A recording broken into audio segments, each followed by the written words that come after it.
Alright, time for another field test game. Uh, this time I'm playing Naya artifacts, Naya artifact tokens after Miss Mara got nerfed and some other cards got nerfed in week 2. But yeah, so that's not a good starting hand. But actually, yeah, it's just not a good starting hand. This hand's slightly better. Yeah, I keep this, and I guess I just do turn 1 tap land. So this is fetching. One of them has to fetch red, so I guess I bomb one of them. I mean, I'm exploitable, so I don't really need the second one just yet. And I'm just going to bomb the lands and hope that I draw into more lands, and hope I don't get punished for making that play. Am I on the? Okay, I am on the play. So yeah, this is fetching red because red is one of the important colors in this deck. I mean, actually, all 3 colors are important, but I do need to like sequence my fetches somehow. Those graves. What does that do on the backside? Oh well, that. I'll look at that later. Attacks. Oh, okay, sure.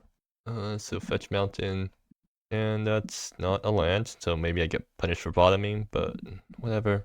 Oh, actually, I'm going to get super punished for bottoming because, and for how I fetched because I don't have a white source if I don't draw a basic here. So I guess I just have to hope that that doesn't happen. Yeah, so 1 turn to draw a land. Any basic would be fine because that lets these guys become live. If I don't draw a land, then I just don't have plays next turn unless I draw into a play. But turns out white's actually kind of important here because that's like everything here needs white and red. So yeah, got punished for my fetching decisions. I should have fetched white instead of fetching red here. Actually, yeah, definitely should have fetched white because then I could at least make red off this thing. And so what does this do on the back? This stuff, I guess. Okay, they're going to flip this. And they pass. So yeah, I really need to top deck a land here. Well, I got the land I needed. I do need to fetch both of these things this turn. Like, I mean, I'm not doing anything with Cinderella Cage, so I can actually afford to pass here and then Shrine Maiden's Charm at instant speed. So that's what I'll do. And this, I'm mostly just playing this card for the 2 tap tokens mode. The other modes don't really matter to me right now. I mean, yeah, the other modes are just much worse than the first mode. I guess like that's a fine charm design, where you have like one mode that's the default in most of the situations, and then then you have some other modes that maybe you randomly use sometimes. But yeah, that also gets me my 2 artifact tokens. I can't really make use of them right now though, so yeah, I just swing and pass. Can't really do much right now. Maybe they play a big thing on a nice Cinderella cage it. I mean, that'd be pretty good for me. I haven't actually tested with this card yet. I mean, it's like it's a better banishing light with flash because like banishing light exiles, this thing just phases, so I don't have to worry about ETBs. Are they lining up a board wipe? Well, hopefully they're not lining up a board wipe because that would suck for me. There's actually a decent number of tokens. I wonder if I can just play like Lunar Evasion. What are they doing here? Return target spell. Okay. I mean, that's fine. Oh, I can't recast this because of how my mana works out. Do I want to get rid of this with Cinderella Cage? I mean, it uses up my mana, which might be useful. Yeah, I think there's probably better things to Cinderella Cage later on. Wayfarer Shrine of... I guess that's fetching white, and then what? So then I just pass. I mean, I can try to Amulet Pursuit, but that doesn't do anything. Yeah, I think the best thing for me to do is just to pass right now. And they're just going to swing at me, which is fine. Okay, well they certainly have something lined up, right? Do they have another one of those counter spell things? Nope, doesn't seem like it. All right. I think I'll fetch for white because I do need double white for stuff later on. And Parasol. Okay, that's actually quite useful. Can I Parasol plus Mulet Pursuit, or can I Parasol plus Activation this turn? 1, 2, 3, 4, 5, 6, 7, 8. Yeah, so that's 6. Yeah, I can Parasol plus Mulet plus, or Parasol Activation and then Mulet afterwards too. Yeah, I guess that's what I'll start with at least. I'll play out Parasol first and skip Blood Drive. I can actually do everything I want to do this turn. Okay, yeah, let's just start by using Parasol. Let's see if they have removal for this thing. Well, if they have removal, they're using it at instant speed.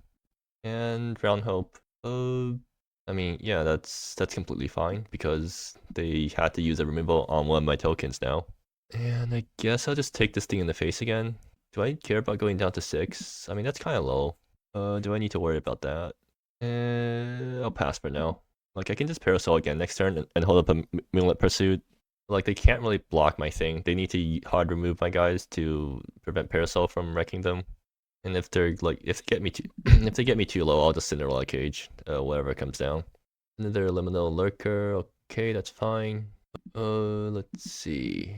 Well, I mean, that's being cracked right away to get some more mana or to get some more basics. For Parasol, I just do a Parasol activation again, I think. I mean, I can just do this, yeah, because I don't have any. If I need to use up white, then I need to tap out anyways, so I'll just do this. 1, 2, 3, 4, 5, 6. Put one of them to 7/7. Deal doesn't kill though, so that's. I can just flash in Cinderella. I can just flash in Cinderella Cage. So they're going to block with one of these guys. So yeah, if they have removal in response to this, then I get blown out. But if they don't, then I mean, I'm kind of happy with this outcome because it kills their thing and also punches their face for a bunch. Seems like they do have removal though. Okay, sure. How bad is that for me? They get to swing for lethal on the back swing. Yeah, that's kind of bad. What's? I guess I just pass here. You swing out. I guess Cinderella caging that thing doesn't actually get my theme back, which I guess is one downside to not this thing not exiling. But like, I guess it's fine. Yeah, I'll just exile here. So maybe I should have used this earlier because it turns out I ended up using Cinderella Cage on the 3/3 anyways. You may counter it. Oh, okay, well, I'm dead now. Yeah, I mean, I did manage to make some pretty big swings despite me not really drawing anything useful this game. So that's good. That's a good sign at least. I'll just bring in all my creature stuff. I mean, do I want Yuri? No, not really. I have removal, so despite the fact that I want to test these things, I can't really because I risk getting blown out.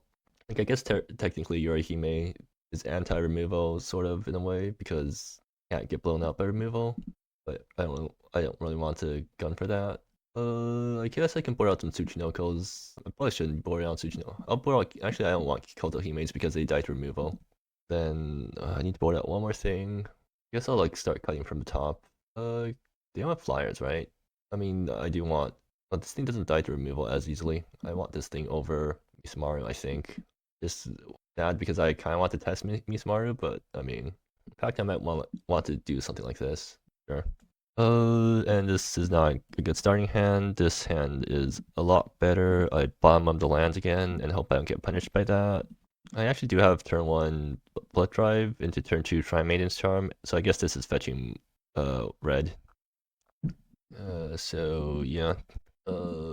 Mountain, turn 1 Blood Drive. I mean, that's a pretty good open. I definitely do want to get the turn 1 Blood Drive down. And they have this thing, right? Yep. Another Blood Drive. Huh. Do I need to try Maiden's Charm next turn then? I think I still want to just because it plays on curve better, but I mean, I could totally just hold up a fetch land crack and then Blood Drive again next turn. Is the second mode ever going to be relevant? I think I want to get things on board first. Yeah. So I get to curve, try Maiden's Charm into a Hina, which actually spams the board quite a bit. What are they doing? Okay, so they're doing this thing. And are they flipping it? Yep. I actually had to take a bunch of damage to lay out Try Maiden's Charm, so not great, but it's fine. Like, if they counter this, I'm actually quite happy, because that clears the way for Hina to come down next turn. They are going to counter it. Okay. The problem is that they can just, they can't just kill Hina. Like, she's not that hard to kill. They can just untap and kill Hina, but at least I've gotten some value off of her. Oh, Misamaru. Do I want to play that instead of Hina? I mean, it's a 5/5, but they can just flip this into a Death Toucher. I think I want to get down the thing that I want to get countered first.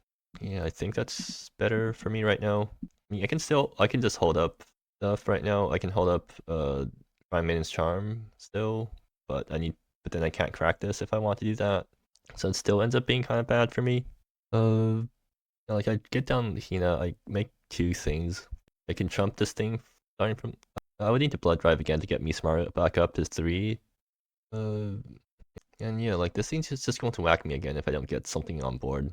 I think I do need to get something on board, even though it's like, yeah, I think I really do need to get something on board. Do I leave it around the treasure then and just play out Mismaru as a 5/5?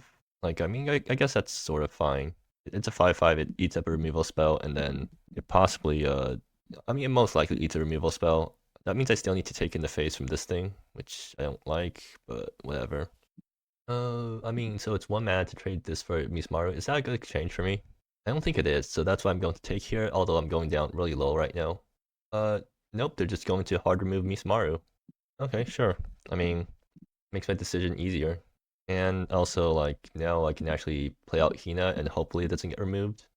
Still, these guys... Okay, well, I need to use up... I can keep around the treasure, but I think at this point I really need to start cracking these guys, or else I'm going to just die to life loss.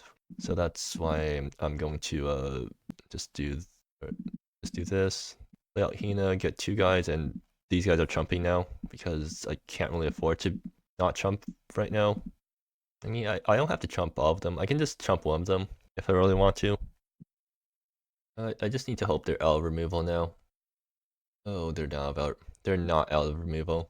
Okay. So are they going to do the manifest thing? They are. So I can trade off. Do I want to do the trade right now? I think I'm far behind. Yeah, I'm enough behind right now where I can't really afford to take as much more or take that much more damage. So I need to get these things off the board. This is cracking for white. Let's see. Parasol. Not useful right now. I can do I can do Prime Maiden's Charm. I can't hold Blood Drive after. I can't hold a Blood Drive after that unless I. Okay, well I'm going to play up Parasol then because at least that draws a card which possibly draws me into a land, which I play out, and then I guess I'm taking 3 again then, and I'm just cracking end of turn. I guess I can cycle away the blood. Keep moving. Okay, sure. Yeah, I can't prevent this from happening, so I take after blocks. Are they just going to hit me? Yeah. I guess I can technically do this to survive. No, I still go down to 1 because I need to pay life to do this. But yeah. I don't think I have an out. I guess I technically have Yuri Hime into. Do I have enough mana for that? 1, 2, 3, 4, 5? No, I don't. Yeah, I'm kind of dead here. So, I mean, I wouldn't say I got a bad draw. It's just that I didn't get anything useful. So sack blood. Okay, that's 2 lands. Cool. Yeah, deck didn't really come together. So did we learn anything? Not really. I guess Prime Maiden's Charm isn't that great. I'm sure the tokens mode would be a lot more useful if I had better draws those games. But like, I don't see why you would ever use the other modes of Shrine Maiden's Charm. I feel like the untapped mode should at least give like attack buff or something so that it feels less bad to use. I suppose like mode 1 is balanced. Mode 2, I don't think I don't think you can really push mode 2 anymore than it already is at, so it's probably fair. Like maybe you randomly do want to deal 2 to something. And then mode 3, it's like not that good. Yeah, like I feel like mode 3 maybe just give it +1 power or something so that it's not so bad compared to everything else. But you can actually use it on offense too, maybe. But yeah, and I didn't really get to do anything else those games, so yeah.